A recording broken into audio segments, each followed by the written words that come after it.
All right, guys, I'd like to go over your personification poem assignment.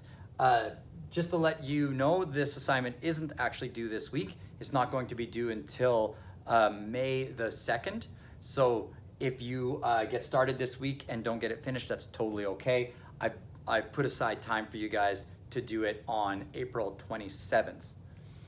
But if you're starting this week, which would be a good thing, here's what a personification poem is.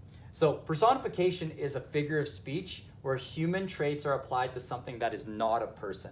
So you're basically saying that something that is non-human is doing something that you would normally think of as a person doing it. So some examples are the lightning danced across the sky. When we think of something dancing, that's kind of what something a person would do. Lightning doesn't really dance, but it helps describe what it looks like. The piece of pie called out for me to eat it. I think this happens to me all the time.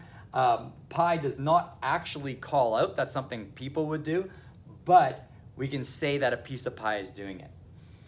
The wind sang a sweet song, right? When we think about singing, that's something that people do, but we can use it to show that what the wind is doing. It makes for kind of a nice picture in what the wind is doing.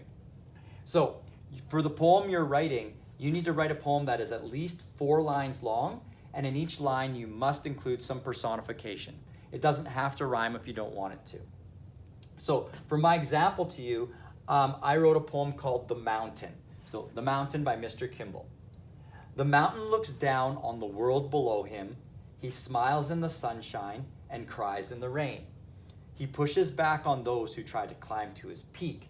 But if you want to slide down his side, he'll happily give you a push. So you can see that a mountain does not do any of these things. It doesn't look down on things. It doesn't smile. It doesn't cry. It doesn't push back at you, and it doesn't give you a push. All right, but it's a way of using this personification figure of speech to kind of give a more interesting picture of what a mountain does.